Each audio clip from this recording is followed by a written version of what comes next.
नमस्कार। बीए भाग तृतीय की भारतीय संगीत विषय की छात्राओं का इस व्याख्यान में स्वागत है। आज हम प्राचीन कालीन और आधुनिक कालीन श्रुति स्वर विभाजन व्यवस्था पर चर्चा करेंगे। प्राचीन कालीन श्रुति स्वर व्यवस्था जो महर्षि भरत ने हमें दी और आधुनिक कालीन श्रुति स्वर व्यवस्था जो पंडित भातखंडे ने हमें दी। आप सब जानते हैं कि हमारे एक सप्तक में कुल 22 श्रुतियाँ होती हैं, यानी षडज से निषाद तक कुल 22 श्रुतियाँ हैं और इन 22 श्रुतियों में ही जितने भी 7 स्वर हैं वो विभक्त हैं। और कौन कौन से स्वर की कितनी कितनी श्रुतियाँ हैं, इसके लिए एक सूत्र पंडित भातखंडे ने दिया है अपनी पुस्तक श्रीमल्लख्य संगीतम में। वो श्लोक है, चतुश्चतुश्चतुश्चैव षडज मध्यम पंचमा द्वै द्वै निषाद गंधारो त्रिस्त्री ऋषभ दैवतो। यानी इसका अर्थ है कि षडज मध्यम और पंचम इन तीन स्वरों सा म प की 4-4 श्रुतियाँ होंगी और द्वै द्वै निषाद गंधारो यानी निषाद और गंधार नी और ग इनकी 2-2 श्रुतियाँ होंगी और त्रिस्त्री ऋषभ दैवतो यानी ऋषभ और दैवत रे और ध इनकी 3-3 श्रुतियाँ होंगी। यानी सा की 4, रे की 3, ग की 2, म और प की 4-4, ध की 3 और नी की 2। इस प्रकार कुल 22 श्रुतियाँ सप्तक में बताई गई हैं। इन 22 श्रुतियों को कौन कौन सी श्रुति में कौन कौन सा स्वर स्थापित है, इसके लिए हम पहले प्राचीन कालीन श्रुति स्वर व्यवस्था का अध्ययन करेंगे। उसके लिए जो भरत ने हमें व्यवस्था दी है उसके आधार पर हर स्वर अपनी जितनी भी श्रुतियाँ हैं उसमें अंतिम स्थान पर स्थापित होता है। यह नियम भरत ने बताया और उसके बाद मध्यकाल तक संगीत रत्नाकर और संगीत मकरंद और बृहददेशी और इस तक यही यानी संगीत राज इत्यादि तक यही व्यवस्था चली आई। यानी प्रत्येक स्वर अपनी जितनी भी श्रुतियाँ हैं उनमें से अंतिम स्थान पर स्थित होगा। जैसे सा की 4 श्रुतियाँ हैं तो 1 2 3 4 पहली 4 श्रुतियाँ सा की है। तो इसमें से अंतिम स्थान कौन सा है, देखिए ये चौथी श्रुति यानी सा जो है वह चौथी 1 2 3 4 इनमें से चौथी श्रुति में सा होगा। रे की कितनी श्रुतियाँ हैं, 3, तो अगली 3 5 6 और 7, ये 5 6 और 7 ये 3 श्रुतियाँ ऋषभ की हैं। तो इनमें से अंतिम श्रुति कौन सी हुई, 7वीं श्रुति। तो इस 7वीं श्रुति पे ऋषभ स्थापित होगा। ग की 2 श्रुतियाँ हैं, 8वीं और 9वीं। 8वीं और 9वीं में से अंतिम श्रुति 9वीं पे ग स्थापित हो जाएगा। ठीक है। इसी प्रकार 10 11 12 13 10 11 12 13 ये 4 श्रुतियाँ मध्यम की है। तो इसमें से अंतिम श्रुति यानी 13वीं श्रुति पे मध्यम स्थापित होगा। इसी प्रकार 14 15 16 17 ये 4 पंचम की श्रुतियाँ हैं। तो पंचम की श्रुतियाँ जो 13 14 15 16 17 हैं उनमें से 17वीं अंतिम श्रुति पे पंचम स्थापित हो जाएगा। और दैवत की 18 19 और 20 18 19 20 ये 3 श्रुतियाँ दैवत की हैं। इसमें से अंतिम श्रुति कौन सी है, 20वीं श्रुति। 20वीं श्रुति पे दैवत। और 21 और 22 ये 2 श्रुतियाँ कौन से स्वर की हैं, निषाद स्वर की। तो निषाद कौन सी श्रुति पे हुआ, 22वीं श्रुति पे निषाद। यानी चौथी पे सा, 7वीं पे रे, 9वीं पे ग, 13वीं पे म, 17वीं पे ब, 20वीं पे ध और 22वीं पे नी। यह व्यवस्था प्राचीन और मध्यकालीन श्रुति स्वर व्यवस्था है। और आगे हम देखते हैं कि भातखंडे के अनुसार, यानी आधुनिक स्वर व्यवस्था जो है वो किस प्रकार से हमें स्वरों को स्थापित करने का तरीका बताते हैं, वो भी देखिए। भातखंडे कहते हैं कि जितने भी श्रुतियाँ उस स्वर की हैं उनमें से पहली श्रुति पे वह स्वर स्थापित होगा।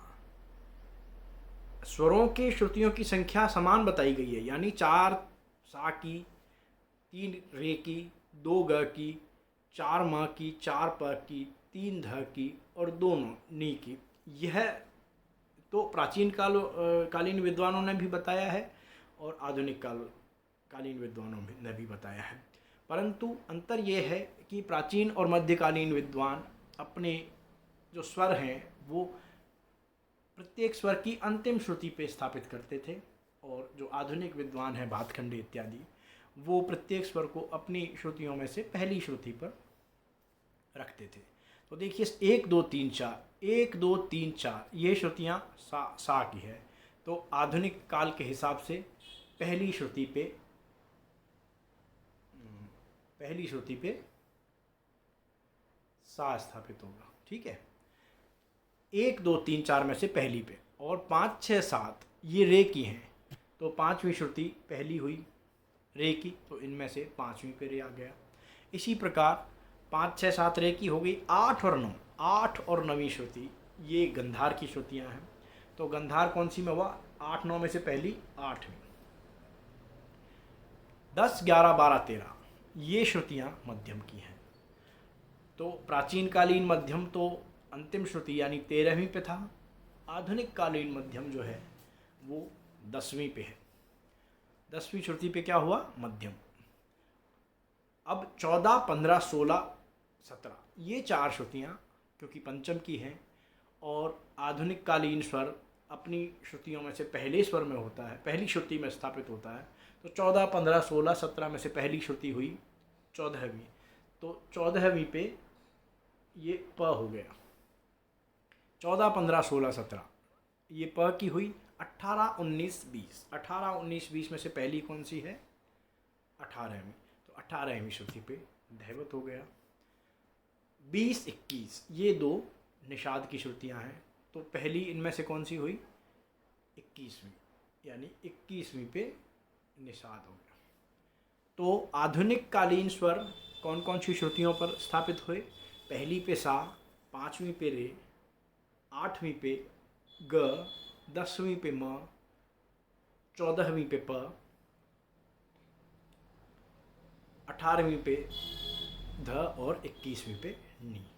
तो अब ये देखिए इनके दोनों के बीच में, दोनों व्यवस्थाओं के बीच में कितना अंतर आ गया। देखिए इस चार्ट में आपको ये बताया गया है कि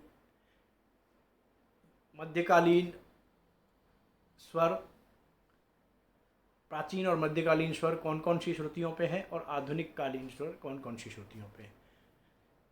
पहली पे षडज आधुनिक के हिसाब से, और प्राचीन के हिसाब से चौथी पे। इसी प्रकार से आप देखिए 22वीं तक आपको ये पूरा नक्शा मिल जाएगा। अब इसका जब हम कंपैरेटिव स्टडी करेंगे तो आपको अगली स्लाइड में देखिए ये मिलेगा, ठीक है। अब ये इस नक्शे में आपको दिखाई दे रहा है स्पष्ट कि चौथी पे सा प्राचीन कालीन विद्वानों में, और इधर पहली पे सा, ठीक है। इस नक्शे को देख के आपको क्या चीज़ जो स्पष्ट दिखाई दे रही है, अंतर क्या दिखाई दे रहा है दोनों के अंतर? देखिए सा और रे के का जो अंतर है वो प्राचीन कालीन विद्वानों में कितनी श्रुतियों का है? रे 7वीं पे है और सा चौथी पे, तो ये 3 श्रुतियों का अंतर हुआ। जबकि जो आधुनिक काल है उस स्वर व्यवस्था में रे 5वीं पे है और सा पहली पे है, तो यानी सा और रे के बीच की श्रुतियों का अंतर जो पहले 3 था वो अब 4 हो गया है।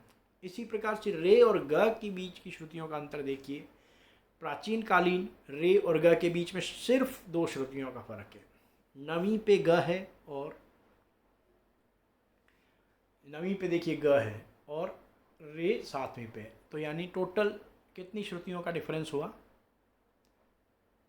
2 श्रुतियों का। और इधर हम देखते हैं रे और ग में आधुनिक काल में रे कौन सी पे है? 5वीं, और ग कौन सी पे है? 8वीं। अब देखिए यहाँ पे 3 श्रुतियों का अंतर हो गया। अब ये अंतर अब हम आगे देखते जाएंगे। ग और म का अंतर देखिए, प्राचीन कालीन विद्वानों में ग का अंतर देखिए 13 माइनस 9, कितनी श्रुतियाँ होगी? 4। इधर म और ग में अंतर आधुनिक में 10 और 8, यानी केवल 2 श्रुतियों का अंतर है। अब आप देखिए कि रे और ग का अंतर जो पहले कम था बाद में अधिक हो गया। इसी प्रकार ग और म का अंतर जो पहले कम था, जो अधिक था, वो अब हो गया है कम। ठीक है, म प में कोई अंतर नहीं आया, दोनों 4 श्रुतियों के दूरी पे हैं। प और ध के बीच का अंतर में भी डिफरेंस आ गया। प्राचीन कालीन धैवत 20 पे है और पंचम 17 पे है, तो अंतर कितना हुआ? 3 श्रुतियों का। आधुनिक कालीन धैवत 18 पे है और पंचम है 14 पे, यानी अंतर कितनी श्रुतियों का हो गया? 4 श्रुतियों का। ध और नी का अंतर देखिए, ये विशेष अंतर है। देखिए ध और नी का जो प्राचीन कालीन अंतर है वो केवल 2 श्रुतियों का है, यानी 22 माइनस 20, 2 श्रुतियों का है। इधर हम देखते हैं धैवत और निषाद का अंतर आधुनिक कालीन में 3 श्रुतियों का है।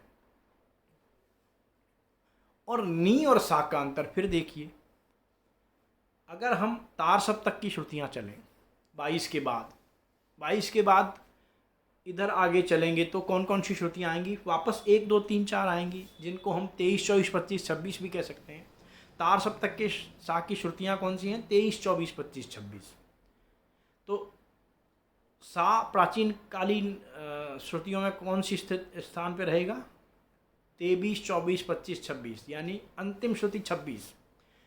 तो तार सप्तक के सा और निषाद में कितना अंतर हुआ? 4 श्रुतियों का। हम आधुनिक काल में अगर देखें तो क्योंकि पहली श्रुति पे स्वर स्थापित होता है, तो तार सप्तक का सा 23 24 25 26 सा की श्रुतियाँ हैं, तो कौन सी पे होगा? 23वीं पे। तो यहाँ अगर 23वीं पे सा है और नी है 21वीं पे, तो सा और नी का अंतर हो गया सिर्फ 2 श्रुतियों का। ठीक है, अब यह अंतर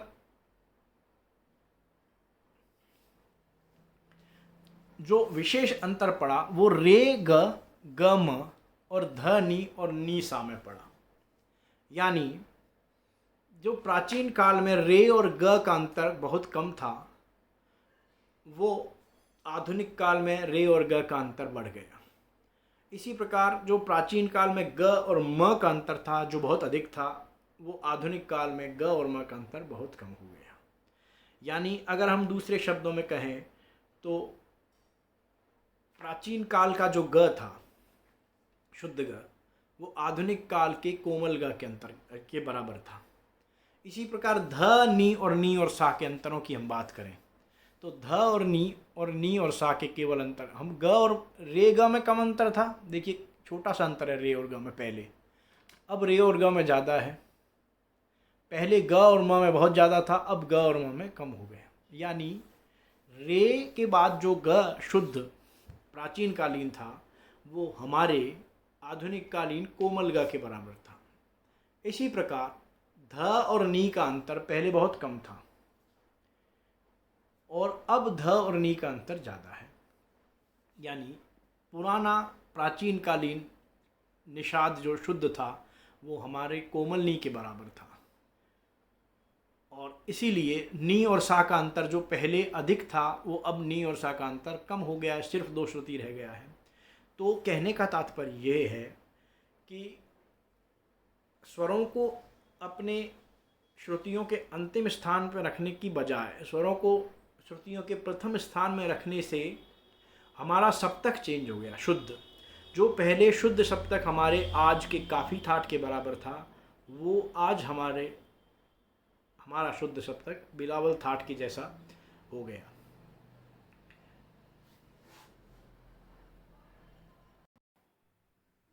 यानी प्राचीन कालीन और मध्यकालीन श्रुति स्वर व्यवस्थाओं में अंतर ये था कि प्राचीन कालीन शुद्ध सप्तक हमारे आज के काफ़ी थाट के समान था, और अब आधुनिक शुद्ध सप्तक हमारा बिलावल थाट के समान होगा। मैं उम्मीद करता हूँ कि आपको ये सब विषय समझ में आया होगा। अगर आपको इस पूरे व्याख्यान में कोई प्रश्न या क्वेरी हो तो आप व्हाट्सएप ग्रुप के माध्यम से मुझसे संपर्क कर सकते हैं, और इस पूरे टॉपिक के PDF नोट्स भी वहाँ पर आपको उपलब्ध करा दिए जाएंगे। और किसी भी प्रकार की कोई समस्या किसी भी अन्य टॉपिक में और इस टॉपिक में ख़ास तौर पे हो तो आप व्हाट्सएप ग्रुप के माध्यम से क्वेरी अपनी रेज़ कर सकते हैं। बहुत बहुत